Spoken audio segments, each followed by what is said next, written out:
Hello hello, welcome to legacy. चालू कर रहे हैं बिजनेस रिसर्च, उसका एक यूनिट जिसमें है business term research. Business research की टर्मिनोलॉजी क्या होती है, उसके एसेंशियल्स क्या होते हैं, अभी चालू कर रहे हैं। ठीक है।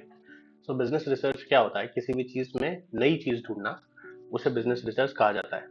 लेकिन जैसे इस पूरे यूनिट को पढ़ने से पहले, जैसे हम देखते हैं क्रिकेट है, एशेज है, इंडिया वर्सेज ऑस्ट्रेलिया है, बहुत अच्छी राइवलरी है। लेकिन अगर किसी को हमें सिखाना है, बहुत लड़ाई है, बहुत मजा आता है क्रिकेट में, लेकिन अगर किसी को समझाना है ये क्रिकेट क्या होता है, तो हम सीधे ये नहीं बताएंगे कि विराट कोहली कौन है, धोनी कौन है, गांगुली कौन है। हम बताएंगे एक बैट होता है, एक अलग टाइप की बॉल होती है, एक पर्टिकुलर फॉर्मेट के लिए स्टंप्स होते हैं, बाउंड्री होती है, डायरेक्ट गई तो 6 रन, टप्पा खा के गई तो 4 रन। जब हम किसी चीज के रूल्स बताते हैं तो वो बहुत बोरिंग लग सकता है और बेसिक लग सकता है। लेकिन क्रिकेट को समझने के लिए उसके रूल्स पता होना, बेसिक चीजें पता होना बहुत जरूरी होता है। तो ये जो पहला चैप्टर हम करने वाले हैं, रिसर्च की फंडामेंटल्स और टर्मिनोलॉजी, ये 0 से 100 जाने के लिए जीरो वाला लेवल है, पहला लेवल है। तो इसमें जो जो डेफिनेशन आपको बताएंगे, जो चीजें एक्सप्लेन करेंगे, वो सुन के ऐसा लगेगा कि बहुत ज्यादा बेसिक बात बोल रहे हैं और बहुत ज्यादा ही कॉमन बात करें।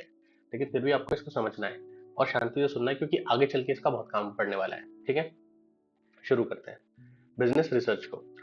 रिसर्च की फंडामेंटल्स और टर्मिनोलॉजी क्या होती है, तो इस पूरे यूनिट में, इस पूरे लेक्चर में, इस पूरी क्लास के बाद हमें पता चलेगा कि रिसर्च की डेफिनेशन क्या होती है, रिसर्च करने के ऑब्जेक्टिव्स क्या होते हैं, एक रिसर्च, अच्छी रिसर्च कब कहलाती है, रिसर्च में अलग अलग कॉन्सेप्ट्स कौन से होते हैं, और जो रिसर्च, जब हम कोई चीज लिखते हैं, रिसर्च करते हैं, तो उसमें जो लैंग्वेज यूज रहती है उसमें क्या क्या चीजें इस्तेमाल होती है, कॉन्सेप्ट होता है, कंस्ट्रक्ट्स होते हैं, डेफिनेशन होती है, वेरिएबल्स होते हैं, प्रोपोजिशन और हाइपोथेसिस होते हैं, दोनों अलग अलग कैसे हैं वो देखेंगे। थ्योरी और मॉडल्स अलग अलग क्या होते हैं रिसर्च में, वो देखेंगे। ये बेसिक्स हैं किसी भी चीज को पूरा करने के लिए। जैसे जैसे यूनिट्स बढ़ेंगे और प्रैक्टिकल और असेंशियल चीजें फॉर द मैनेजमेंट आती रहेंगी, लेकिन शुरुआत करने के लिए बहुत जरूरी है। ठीक है। तो रिसर्च का क्या मतलब होता है? समथिंग न्यू, भले वो फिजिकल हो या कॉन्सेप्चुअल हो, कोई भी नई चीज करना। जैसे कि मेरे पास ये बॉटल, ये मैंने बनाई है, आप गेस करो कि ये कितने की है। कोई कह रहा है 100 रुपए, कोई कह रहा है 200 रुपए, ये 400 रुपए की है। तो किसी ने बोला 400, मतलब 400 रुपए की है, 400 करोड़ की है। 400 करोड़ की 400 करोड़ की 400 है, मैंने बनाई है। एक है 1 करोड़ की। क्या है इसमें? इसका जो, ये जो इसके ढक्कन है, इसमें ये यहाँ से मोबाइल का चार्जर है, इसके नीचे स्पीकर है, इसकी जो इंसुलेटेड, ये पूरी बोतल इंसुलेटेड है, गर्म चीज गर्म रहती है, ठंडी चीज ठंडी रह सकती है। लेकिन मान लो कोई चीज ठंडी है इसके अंदर, तो आप एक बटन दबा के उसको गर्म कर सकते हो। कोई चीज गर्म है तो उसको ठंडा कर सकते हो, ठंडे को गर्म कर सकते हो। नॉर्मल वाटर स्पार्कलिंग वाटर बन जाता है, स्पार्कलिंग वाटर नॉर्मल वाटर बन जाता है। एक पाउच आता है इसके साथ लाइफ टाइम का, हर महीने हम देते हैं हमारे कस्टमर्स को, जिसको डालो तो पानी ब्लैक वाटर बन जाता है। और नाली का पाउडर होता है, उसको डालो तो पूरा नाली वाले पानी की फ्लेवर आ जाती है इसके अंदर। उसके बाद जो इसका मेम्ब्रेन है, जो बॉडी है, ज्यादातर जो इस तरह की बोतल रहती है स्टील की, उसकी जो अपर बॉडी रहती है वो बहुत थिक रहती है, ताकि जो पानी है वो गर्म रहे या ठंडा रहे। ये एकदम पतला है, और यूजुअली इसमें पानी वगैरह भी डाल दो, कुछ डाल दो, तो यूजुअली बोतल भारी हो जाती है। ये बहुत हल्की है, मतलब अगर इसको पकड़ के रखेंगे तो उड़ जाएगी, इतनी हल्की है ये। इसको बांध के रखना पड़ता है। तो इस तरह से हमने नई बोतल बनाई, जिस जो जो टाइप की पहले बॉटल्स हो सकती थी उस सबको हमने सारे फीचर्स को इसके अंदर डाल दिया और नई सारी चीजें डाल दी। तो किसी भी चीज को नई तरीके से करना, जरूरी नहीं है कि कोई आप नया प्रोडक्ट बना रहे हो। किसी चीज, कोई तरीका, जो काम करने का तरीका है, उसमें कोई नई चीज आप इंट्रोड्यूस कर रहे हो, भले वो फिजिकल हो या कॉन्सेप्चुअल हो, नॉलेज लेवल पे भी कोई नई चीज को ढूंढना, उसे रिसर्च कहते हैं। रिसर्च जो है उसने हमारी जो एग्जिस्टिंग नॉलेज है उसमें कई तरह से कंट्रीब्यूट करा है, कि जो अलग अलग मिस्ट्रीज हैं दुनिया भर की, ये बर्म्यूडा ट्रायंगल पे ये चीज होती है, रात में पीपल के पेड़ के पास नहीं जाना चाहिए, उस वो क्यों नहीं जाना चाहिए उसको सॉल्व किया है, क्योंकि वहां पे CO2 निकलता है, वहां जाओगे तो तबियत खराब हो जाएगी। हमारी बॉडी की अलग अलग फंक्शनिंग हमें बताई है, अलग अलग दवाइयां निकाली है, हमारी स्टैंडर्ड ऑफ लिविंग को अच्छा किया, कंफर्टेबल किया, कुर्सियां, नई चीजें, लाइट, इलेक्ट्रिसिटी, ये सब रिसर्च से ही आई है। धीरे धीरे करके इंप्रूवमेंट करके और अच्छी चीजें करके और अच्छी चीजें करके आई है। बिजनेस के ज्यादातर टूल्स, अलग अलग EOQ मैट्रिक्स होता है, first in first out inventory का मैनेजमेंट होता है, जस्ट इन टाइम इन्वेंट्री का मैनेजमेंट होता है, ये सब धीरे धीरे रिसर्च करके ही ये सारे टूल्स बने हैं, इससे बिजनेस और अच्छा होता है। ठीक है। नाउ डेफिनेशन ऑफ रिसर्च, यहां से अब रिसर्च हम सुनना चालू करते हैं। सो अभी full focus, focus. Definition of research, जो रिसर्च है उसकी, जो रिसर्च होती है उसकी कई सारी डेफिनेशन है। जैसे कि वो किसी भी चीज का थोरो इन्वेस्टिगेशन है। आप किसी भी चीज को अगर केयरफुली, ध्यान से, स्टूडियसली इंक्वायरी उसकी करते हो तो उसे भी रिसर्च कहते हैं। तो सबसे इंपॉर्टेंट ये एक एंडेवर है जिससे हम पुराने फैक्ट्स या नए फैक्ट्स को निकालते हैं by a scientific study of the subject. सिर्फ स्टडी नहीं कर रहे हैं, बैठ के पढ़ नहीं रहे, साइंटिफिकली स्टडी कर रहे हैं, उसमें एक्सपेरिमेंट कर रहे हैं, उसको प्रूव कर रहे हैं, चीजों को डिस्प्रूव कर रहे हैं, हर चीज का एक प्रूफ है, उसे कहते हैं रिसर्च। तो डेफिनेशन क्या हुई? It is an organised, systematic, data based scientific inquiry या इन्वेस्टिगेशन इनटू अ किसी भी प्रॉब्लम को जिससे कोई सोल्यूशन मिले। Organise, systematic, data based scientific inquiry. ठीक है। अभी जो रिसर्च होती है उसको हम डिफाइन कर सकते हैं एज साइंटिफिक स्टडी किसी भी चीज की जिससे हम किसी नए फैक्ट को निकाल सकते हैं या फिर किसी पुराने फैक्ट को हम वेरीफाई कर सकते हैं कि जो चीज बोली गई थी वो सही है कि नहीं है। जो हमारे पास अलग अलग डेटा है उसको हम एनालाइज कर सकते हैं, उससे एक नया फ्रेम ऑफ रेफरेंस बना सकते हैं, नई सोच आ सकती है, उससे नया पॉइंट ऑफ व्यू आ सकता है हमारा। हम डेवलप कर सकते हैं रिसर्च को यूज करके नए साइंटिफिक टूल्स, नए कॉन्सेप्ट, नई थ्योरी, जिससे कि हम हमारे जो डिसीजन है उसको अच्छी तरीके से ले सकें। बिजनेस के इन्वायरमेंट के लिए रिसर्च बहुत इंपॉर्टेंट होता है क्योंकि जो मैनेजर होता है उसको कभी भी डिसीजन लेने के लिए कोई डेटा चाहिए होता है जिसके बेसिस पर वो डेटा ले। अगर वो कह रहा है कि मुझे मेरे प्रोडक्ट का, मेरी जो ये प्रोडक्ट है इसका मुझे 1 करोड़ से 1.5 करोड़ प्राइस करना है, तो मुझे देखना पड़ेगा कि लोग कितने हैं, डिमांड कितनी है, क्या लोग असल में खरीद रहे हैं कि नहीं खरीद रहे हैं, कॉम्पिटिटर क्या कर रहा है। वो सब के लिए मुझे मार्केट की रिसर्च जरूरी है। उसके लिए मुझे डेटा चाहिए जो कि मुझे रिसर्च से आता है। तो जो रिसर्च है वो प्रोवाइड करता है मैनेजर को इन्फॉर्म डिसीजन लेने के लिए, डेटा प्रोवाइड करता है, फैक्ट्स प्रोवाइड करता है, जिससे वो भी इस तरीके से जो ऑब्जर्वेशन है वो एक अच्छे लॉजिकल मैनर में प्रेजेंटेड रहती है जिसकी वजह से डिसीजन लेना आसान होता है। ऐसे नहीं कि सिर्फ डेटा है, वो डेटा भी ऑर्गेनाइज है कि इतने लोगों ने हाँ बोला, इतने परसेंट ने ना बोला, इतने लोग कहते हैं नया होना चाहिए, इतने लोग कहते हैं प्राइस कम है। तो एक सिस्टमेटिक ऑर्गेनाइज मैनर में वो रिसर्च का डेटा होता है। तो हमने देखा रिसर्च क्या होता है, किसी भी नई चीज को निकालना। इसके साथ साथ जो रिसर्च होती है ये एब्स्ट्रैक्ट फॉर्म में सिर्फ आइडिया स्ट्रेटेजी भी हो सकती है। ज्यादातर लोग ये सोचते हैं कि रिसर्च करना ये सब जो समझदार लोग होते हैं, जिनका अपर स्टेट ऑफ नॉलेज रहता है, जो बहुत ज्यादा एजुकेटेड रहते हैं, उनका काम। ऐसा नहीं। आप कोई भी काम कर रहे हो उसमें रिसर्च का अपना महत्व है। किसी भी काम को अगर आप सोच समझ के करते हो, प्लानिंग के साथ करते हो, उसका ऑब्जर्वेशन उसकी चीजों को देख के करते हो तो अच्छा होता है। Objectives of research. ऑब्जेक्टिव का मतलब क्या होता है? हम किसी भी काम को कर रहे हैं तो उससे क्या पूरा होगा, हमें क्या मिलेगा, जो मेजरेबल गोल होता है उसे ऑब्जेक्टिव कहते हैं। तो रिसर्च करने के कुछ ऑब्जेक्टिव्स होते हैं। पहला, कि हमें जो ऑब्जर्व फिनोमिना है, जो चीजें हम हमारे आसपास देखते हैं, उसमें इंसाइट्स मिलती हैं कि वो चीज क्यों हो रही है, कैसे हो रही है, उसका लॉजिक पता चलता है कि वो चीज कैसे हो पा रही है, क्यों हो रही है। अलग अलग चीजें, जैसे कि अगर किसी कंपनी का, किसी इंडस्ट्री का प्रॉफिट कम हो रहा है, जब विजय माल्या था तो पूरी एविएशन इंडस्ट्री का प्रॉफिट डाउन हो रहा था। क्यों हो रहा था? क्योंकि सब लोग बहुत ज्यादा कंपटीशन में आ रहे थे, सब लोग अपनी प्राइस कम करते जा रहे थे, बहुत ज्यादा सर्विसेज दे रहे थे, सैलरी बहुत अच्छी थी, लग्जरियस थी, लेकिन उनके पास उतना पैसा नहीं था, इसलिए प्रॉफिट कम हो रहा था। और एक कम करता है तो पूरी इंडस्ट्री को कम करना पड़ता है, नहीं तो सब लोग, सारे कस्टमर एक के पास चले जाते हैं। ठीक है। फिर रिसर्च से हम कई सारी प्रॉब्लम को सॉल्व कर सकते हैं जो कि पूरी ह्यूमैनिटी फेस कर रही है। जैसे हम ई टिकटिंग कर रहे हैं, टेली कम्युनिकेशन कर रहे हैं, इससे फिजिकली जाने की प्रॉब्लम सॉल्व हो रही है। हम अलग अलग पॉसिबिलिटीज को देख सकते हैं जिसकी वजह से हमारी मैनकाइंड जो है वो के लिए बहुत यूजफुल है। नई नई मेथोडोलॉजी आ गई है। जैसे कि आजकल जो हमारे ट्रैफिक की प्रॉब्लम आ रही है उसको सॉल्व करने के लिए टनल बनाए जा रहे हैं। टनल में सबवे ट्रेन है, वो इतनी तेज जाती है कि आप 100-200 किलोमीटर 10-20 मिनट में पहुंच सकते हो। आप कंटिन्यूअसली इंप्रूव करते हो effectiveness of the present system को, रिसर्च को यूज करके किसी भी फील्ड में। जैसे कि आपको एम्प्लॉय का कितना कॉम्पेंसेशन रखना है, कितना रिक्रूटमेंट रहना है, कितना उनका रिटेंशन रहना है, ये चीजें आप इजीली डिसाइड कर सकते हो। फिर टेस्ट या चैलेंज एग्जिस्टिंग बेनिफिट्स उसके क्या रहते हैं, हैज बीन एम्पिरिकली प्रूव्ड सो फार। जैसे कि इंटेलिजेंस और क्रिएटिविटी की क्या रिलेशनशिप है, किस तरह से ज्यादा काम करना अच्छा अच्छा रहता है, नहीं रहता है। तो ये जो छोटी छोटी चीजें होती हैं इन सब में भी रिसर्च काम आती है हमारे। हम नए एरियाज को एक्सप्लोर कर सकते हैं। अल्टरनेटिव सोर्सेज, जैसे एनर्जी के अल्टरनेट सोर्सेज हम देख सकते हैं, वो भी रिसर्च से ही हुआ है। हम जो पास्ट डेटा है, जो पहले का डेटा है, ट्रेंड्स है, पैटर्न्स है, रिलेशनशिप्स है, उसको डिस्कवर कर सकते हैं और उसको यूज कर सकते हैं आगे की चीजों को करने के लिए। ये भी रिसर्च से ही हो पाता है। तो एक अच्छी रिसर्च जो होती है उसके कैरेक्टरिस्टिक्स क्या होते हैं? कैरेक्टरिस्टिक्स मतलब वो होती है जो चीज किसी चीज को डिफाइन करे। मतलब अगर मैं कहूँ कि एक अच्छे बच्चे की कैरेक्टरिस्टिक्स क्या होंगी, तो अच्छा लड़का वो है जो ऑनेस्ट है, जो धीर वीर गंभीर है, जो जेनरस है, हेल्पफुल है, सेल्फ अवेयर है और अपने काम के लिए अकाउंटेबल है, अपने काम की जिम्मेदारी लेता है। उसी तरह से रिसर्च तो बहुत होती है, लेकिन एक अच्छी रिसर्च कौन सी होती है, उसमें क्या क्या चीजें होनी चाहिए वो देखते हैं। अच्छी रिसर्च वो होती है जिसका जो डेटा होता है वो डिपेंडेबल होता है, उसको इफेक्टिवली इस तरह से करा गया है कि वो डिसीजन मेकिंग को हेल्प करता है, एड करता है उसके लिए। लेकिन पुअर रिसर्च कौन सी रहती है? जिसको केयरलेसली करा गया है, जिसको प्लान नहीं करा गया, अच्छे से एग्जीक्यूट नहीं करा गया है, उसका डेटा डिसीजन लेने के लिए काम नहीं आ रहा है। पूरे रिसर्च कर ली, उसको पता चला कि भाई डेटा जो है वो तो काम नहीं आ रहा है, क्योंकि उसको हम प्रूव नहीं कर सकते। फिर अच्छी रिसर्च जो होती है वो हमेशा साइंटिफिक मेथड्स पे बेस्ड रहती है, सिस्टमेटिक रहती है और एम्पिरिकली बेस्ड प्रोसीजर रहती है। एम्पिरिकली बेस्ड प्रोसीजर का मतलब होता है प्रयोग सिद्ध, अलग अलग जगह अलग अलग टाइप से उसको एक्सपेरिमेंट करा है, ट्राई एंड टेस्ट करा है और उसको हम साबित कर सकते हैं। हमें पता है कि अगर ऐसा होगा तो उससे ये रिटर्न आएगा, ऐसा करेंगे तो ऐसा होगा। प्रयोग कर करके, अलग अलग एक्सपेरिमेंट करके उसको प्रूव हम कर चुके हैं। तो कैरेक्टरिस्टिक्स क्या क्या होते हैं किसी भी साइंटिफिक मेथड के, अच्छी रिसर्च के क्या क्या कैरेक्टरिस्टिक्स होते हैं? पहली चीज कि जो रिसर्च रहती है वो क्लियरली डिफाइंड रहनी चाहिए, उसका पर्पस जो है वो डिफाइंड रहना चाहिए। जो मेन ऑब्जेक्टिव है बिजनेस रिसर्च का वो एकदम क्लियरली डिफाइंड रहना चाहिए।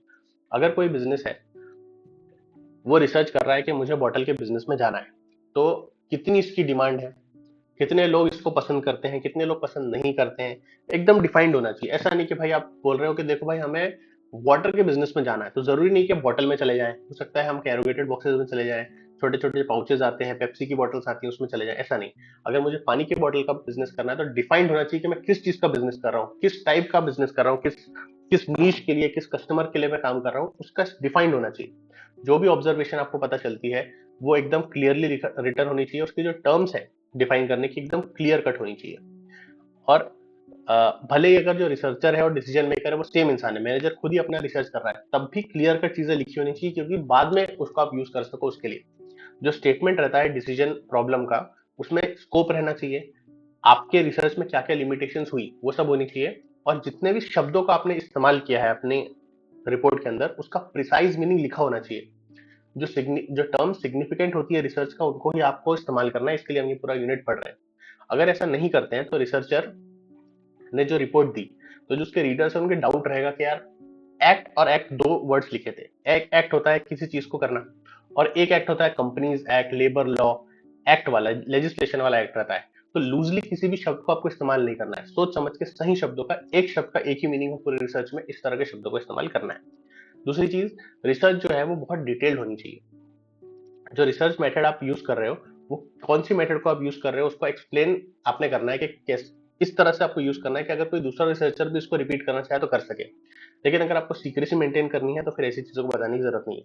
लेकिन ज्यादातर जो बेसिक सोर्स डेटा है उसके मीन्स आपने कहाँ से करे वो बताना पड़ता है। जैसे कि इलेक्शन के टाइम पे कौन किसको वोट करेगा वो चीजें हम देखते हैं, पूछते हैं, लेकिन और उसका सोर्स डेटा बताना पड़ता है। जो सोर्स डेटा बताता है किस तरह की मेथड वो यूज कर रहा है उस सर्वे को करने के लिए, वो बताता है, उसी को क्रेडिबल माना जाता है उसके सर्वे को। नहीं तो सर्वे पाई के 15 निकलते हैं, एक दो को ही देश भर में माना जाता है। ठीक है, अगर हम ऐसा नहीं करते हैं तो जो रीडर का कॉन्फिडेंस है डेटा पे वो कम हो जाता है। ठीक है, तो अच्छे रिसर्च की कैरेक्टरिस्टिक्स क्या हुई कि उसमें क्लैरिटी होनी चाहिए, वो बहुत अच्छी तरीके से डिफाइंड होना चाहिए, सिस्टमैटिक इन्वेस्टिगेशन पे बेस्ड होना चाहिए, उसकी जो लैंग्वेज है वो सिमिलर रहनी चाहिए, यूनिफॉर्म लैंग्वेज यूज होनी चाहिए, टाइटल उसमें सही यूज होना चाहिए, हेडिंग क्या है, कंक्लूजन क्या है, फाइंडिंग्स क्या है, प्रॉब्लम्स क्या है, हर चीज की हेडिंग लिखी होनी चाहिए, हेडिंग के नीचे सही चीजें लिखी रहनी चाहिए, उसका इंपॉर्टेंस रहना चाहिए। ऐसा नहीं कि सिर्फ रिसर्च करने के लिए करी, उस रिसर्च से कोई एक इंपॉर्टेंट चीज होनी चाहिए, उससे कोई कंक्लूजन निकलना चाहिए, यूजफुल होना चाहिए फैसला लेने के लिए, और वो लॉजिकल होना चाहिए। ऐसा नहीं कि लॉजिकल है, उसे आप प्रूव कर सकें, ऐसा होना चाहिए वो। ठीक है, now research should be thoroughly plan. कोई भी रिसर्च जब आप करते हो तो उसके जो स्टेप्स हैं उसको करने से पहले आपको अच्छे से उसको प्लान करना है, और उसके जो इस तरह से उसको प्लान करना है कि उसका ऑब्जेक्टिव जो है, उसके जो रिजल्ट है इतने ऑब्जेक्टिव से ऑब्जेक्टिव तरीके से पूरे हो सके। जैसे कि अगर आप सैम्पलिंग कर रहे हो, सैम्पलिंग का क्या मतलब होता है कि हमारे पास 1 लाख लोग हैं, उनका हमें डेटा निकालना है, तो उसमें से हम एक 10,000 लोगों को निकाल लेंगे और उनका सर्वे करेंगे। लेकिन वो 1 लाख में से 10,000 लोग जो आप निकालोगे वो ऐसे रहने चाहिए जो पूरे पॉपुलेशन को रिप्रेजेंट करें। अगर आप एक ही पॉपुलेशन का निकालोगे तो आपका सर्वे गलत हो जाएगा, सबका ओपिनियन आपको मिलेगा नहीं। तो अगर आप सैंपल कर रहे हो तो उसको प्लान करके करना है कि कैसे आप किसी को सेलेक्ट करोगे। जो आपका सर्वे है उसका ओपिनियन जो है वो तब तक नहीं होना चाहिए जब तक आपके पास एविडेंस उसके लिए ना हो। और अगर आपने कोई चीज ऑब्जर्व करी है तो आपको उसको तुरंत लिख लेना है, ऑब्जर्व कर लेना है, डायरेक्ट ऑब्जर्वेशन कर लेना है। भले ही आप तुरंत ऑब्जर्वेशन कर रहे हो तब भी आपको उसको तुरंत लिख लेना है। इफेक्टिव अच्छे कंट्रोल्स होने चाहिए स्टेब्लिश्ड प्लेस पर। जो भी ऑब्जर्वेशन आपको हो उसको राइटिंग में आप लिख लो जितना हो सके उतना जल्दी, और एफर्ट्स लेने चाहिए to minimise the influence of personal bias in selecting and recording of data. ठीक है, फिर हाई एथिकल स्टैंडर्ड्स यूज। कोई भी जो रिसर्चर है उसको अपना रिसर्च करने में अच्छे एथिकल स्टैंडर्ड्स को यूज करना है। अगर आप कोई ऐसी रिसर्च डिजाइन बनाते हो जिसमें किसी से आप बहुत पर्सनल इंफॉर्मेशन निकाल रहे हो उसकी, कि उसका मेंटल इश्यूज उसके क्या रहे हैं, या फिर उसके साथ कोई खराब चीज हुई है क्या लाइफ में, उसकी कोई मेजर हेल्थ इश्यू उसके साथ रहा है क्या। तो इन चीजों के लिए आपको सेफगार्ड लगा के चलना है कि आपके किसी काम की वजह से, रिसर्च की वजह से किसी को मेंटल या फिजिकल हार्म ना पहुंच जाए, किसी की प्राइवेसी, साइकोलॉजिकल हार्म या डिग्निटी पे किसी की फर्क ना पड़े। ये फर्स्ट प्रायोरिटी रहनी चाहिए डेटा की इंटीग्रिटी किसी भी रिसर्च में। कोई भी चीज जिससे हार्मफुल इफेक्ट आता है रिसर्च से, वो नहीं करना चाहिए। और अगर हो रहा है तो आपको अपने पूरी रिसर्च को, स्टडी को रीडिजाइन कर देना चाहिए, नया डिजाइन बना लेना चाहिए, अगर आपको लगता है ऐसा होने वाला है तो। इसके लिए प्लानिंग जरूरी रहती है। जो रिसर्च की लिमिटेशंस हैं वो आपको ओपनली रिवील कर देनी है। जो फ्लॉज हैं आपके डिजाइन में वो आपको एस्टिमेट, और जो उनके एस्टिमेटेड इफेक्ट्स हैं वो आपको रिपोर्ट करना है बिल्कुल फ्रैंकली, कि भाई इसमें हमने रिसर्च बनाएंगे, लेकिन हो सकता है कि जब हम इलेक्शन के लिए सर्वे कर रहे हैं, जब हम पूछ रहे हैं कि भाई आपको ये बॉटल चाहिए कि नहीं चाहिए, हो सकता है 10% लोग बोले कि नहीं यार हमें तो चाहिए, हम तो देंगे 1 करोड़ रुपए पर आखिर में देना। हो सकता है वो गलत देते हैं, उनका मूड अच्छा नहीं रहा दिन में। तो इम्परफेक्शन की हमेशा एक जगह रहती है, और इम्परफेक्शन जो होती है वो उसका डिग्री कितना है वो आपको पहले ही बता देना है। अगर आप इम्परफेक्शन कितनी हो सकती है वो नहीं बताओगे तो पूरी रिसर्च अच्छी भी है या नहीं है उस पर डाउट आ जाता है। जो ऑनेस्टली अपनी इम्परफेक्शन को बता देते हैं कि भाई इतनी डिग्री गलती हो सकती है, वो ज्यादा डिपेंडेबल होती है research. Proper analysis to meet the decision makers need. Extensive analysis data का होना चाहिए रिसर्च में, ऐसा कि जो डिसीजन मेकर है, जो मार्केटर है, उसको इंसाइट्स मिल सके डेटा में। ऐसा नहीं कि सिर्फ डेटा लिख आपके पास मिल गया, कितने लोग क्या पसंद कर रहे हैं, उस डेटा को यूज करके मैं अपने बिजनेस को अच्छा कर सकता हूं, अपने तरीकों को इंप्रूव कर सकता हूं। तब तो रिसर्च का कोई मतलब है। जो मार्केट डिसीजन मेकर है उसकी नीड पूरी होनी चाहिए रिसर्च की वजह से। जो एक्सटेंट है रिसर्चर के कॉम्पिटेंट का, वो पता होना चाहिए। एडिक्वेट एनालिसिस ऑफ डेटा बहुत मुश्किल, सबसे मुश्किल फेज रहता है किसी भी रिसर्च का। और इसीलिए आप देखते हो कि जो टॉप लेवल के मैनेजर्स रहते हैं किसी भी कंपनी, बड़ी कंपनी के अंदर, वो लोग होते हैं जो डेटा कलेक्ट नहीं करते हैं, डेटा को टाइप इन नहीं करते हैं, डेटा को इंटरप्रेट करते हैं, डेटा को एनालाइज करके फैसले लेते हैं। वो लोग होते हैं अपर लेवल में, क्योंकि वो बहुत मुश्किल काम होता है। जो वैलिडिटी रहती है और रिलायबिलिटी डेटा की, उसको केयरफुली चेक करने की जरूरत होती है। डेटा को हमको क्लासिफाई करना होता है अलग अलग मेथड्स के बेसिस पर, अलग अलग फाइंडिंग्स के बेसिस पर, जिससे कि हम कंक्लूजन बिठा सकें और क्लियरली रिवील कर सकें जो भी हमारी फाइंडिंग्स रही हैं। जो प्रोबेबिलिटी है एरर की, उसको एस्टिमेट करना है। और क्राइटेरिया क्या है फॉर स्टैटिस्टिकल सिग्निफिकेंस, उसको अप्लाई करना है कि जो एरर है उसको और सॉल्व करने के लिए क्या हमने क्राइटेरिया लगाया है, और किस तरीके से हम उसमें से डेटा निकालेंगे। फिर फाइंडिंग्स प्रेजेंटेड क्लियरली, जो भी रिसर्च की फाइंडिंग्स है उसको हमको सही से रिपोर्ट करना है। और वो ऐसी होनी चाहिए कि उसका प्रेजेंटेशन जिसमें हमें एविडेंस पता चले about the integrity and the capability of the researcher.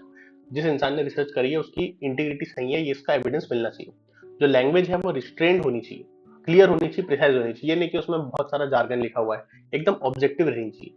जब ऐसा रहता है तो रिसर्चर की अच्छी इमेज रीडर को लगती है। लेकिन जब जो लैंग्वेज यूज है बहुत जनरल है, उसमें एग्जैगरेशन है, अननेसेसरी वर्ड्स को यूज करा गया है, तो फेवरेबल का रिसर्चर का अनफेवरेबल इंप्रेशन रहता है। लोग सोचते हैं कि उसको ज्यादा नॉलेज नहीं, क्योंकि ये अननेसेसरी जनरलाइजेशन करा है। जनरलाइजेशन के लिए रिसर्च नहीं करी जाती, स्पेसिफिकेशन के लिए, स्पेसिफिकली क्या प्रॉब्लम है उसको सॉल्व कैसे करा जाएगा उसके लिए रिसर्च करी जाती है। जो प्रेजेंटेशन होता है डेटा का वो बहुत ज्यादा कॉम्प्रिहेंसिव होना चाहिए। ऐसा होना चाहिए जो कि डिसीजन मेकर आसानी से समझ सके। जो डिसीजन मेकर है उसने ऐसा उसको ऑर्गेनाइज करना चाहिए डेटा को, कि लोग लोकेट कर सकें क्रिटिकल फाइंडिंग्स क्या क्या है, क्या हमें रिसर्च से पता चला, वो लोग इजीली लोकेट कर सकते हैं। ऐसा नहीं कि आपने 20 पेज का प्रोस्पेक्टस दे दिया है और क्या चीजें हैं वो पता ही नहीं चल पा रही है। तो आपको पता होना चाहिए कि भाई ये चीज है अच्छी, ये चीज बुरी, ये हमें पता चला, क्लियर होना चाहिए। जो रिसर्च है वो कंक्लूजन, उसका जो कंक्लूजन है वो जस्टिफाइड होना चाहिए। जो कंक्लूजन आपको मिल रहा है उसको सपोर्ट करने के लिए आपके पास डेटा होना चाहिए, एविडेंस होना चाहिए। जो रिसर्चर होता है वो यूजुअली टेम्प्ट होता है कि वो कोई चीज अपने अपने पर्सनल एक्सपीरियंस से बता दे, लेकिन आपको अपना पर्सनल एक्सपीरियंस नहीं देना है एज अ रिसर्चर। जो डेटा आपको मिला है उससे जो एविडेंस मिला है उसके बेसिस पर आपको कंक्लूजन देना है, मन से कोई चीज नहीं देनी। जो रिसर्च है वो कैरिड आउट होना चाहिए किसी एक्सपीरियंस रिसर्चर के द्वारा। ऐसा इंसान जिसकी अच्छी इमेज हो, जो कि ऑनेस्ट हो, और रीडर्स को सफिशिएंट डेटा प्रोवाइड होना चाहिए कि रिसर्चर कौन है, उसकी क्रेडिट वर्दीनेस, उसकी ट्रस्ट वर्दीनेस कैसी है, वो जज कर सके। उसका क्वालिफिकेशन क्या है, उसने पहले कितना काम करा है, उसकी रिसर्च की वैल्यू इन सब चीजों से बढ़ती है। जैसे कि अगर हमें समझ में आता है कि भाई कोई किसी भी लेवल पर कोई पुलिस वाला है, या कोई पुलिस वाला एग्जाम्पल गलत हो गया, अगर कोई भी सिस्टम का पार्ट है जो कि करप्शन कर रहा है, अच्छे से काम नहीं कर रहा है, तो हमें पता है कि हम मेन स्ट्रीम मीडिया के पास उसके एविडेंस को लेके नहीं जाएंगे, हम जाएंगे इंडिपेंडेंट यूट्यूबर के पास, क्योंकि जो सिस्टम का अगर कोई फ्लॉ आपको बताना है तो आप उसके पास जाएंगे जो कि उस सिस्टम को अच्छा कर सकता है या फिर आवाज उठा सकता है। जो मेन स्ट्रीम मीडिया है, जो चैनल्स हैं, उनके पास आप नहीं जा सकते, क्योंकि हमें पता है कि उसमें इंटीग्रिटी नहीं है, उस पर ट्रस्टवर्दी नहीं है, वो सिर्फ सरकार के जूते चाट सकते हैं, उन्हें और कुछ नहीं आता। इसीलिए जो रिसर्चर है उसकी भी क्रेडिट वर्दीनेस, जो काम कर रहा है वो ऑनेस्ट होना चाहिए, उसको काम आना चाहिए, एक्सपीरियंस होना चाहिए, तभी उसकी रिसर्च पे लोग भरोसा करेंगे या कोई बिजनेसमैन उसकी रिसर्च पे भरोसा करेगा। ठीक है। Now importance of research concepts. Deductive reasoning होती है और इंडक्टिव रीजनिंग होती है। अब यहां से हम थोड़े से प्रैक्टिकल और कॉम्प्लिकेटेड मैनेजमेंट सिस्टम्स पर जाने वाले हैं और टर्मिनोलॉजीज पर जाने वाले हैं, जो हम अगले लेक्चर में देखते हैं। कल मिलते हैं, टेक केयर। मेरा ये चैनल सब्सक्राइब करें और मेरे हर अपडेट आपको मिले, इसके लिए बेल आइकन जरूर दबाइएगा। आप सभी को मेरी ढेर सारी शुभकामनाएं।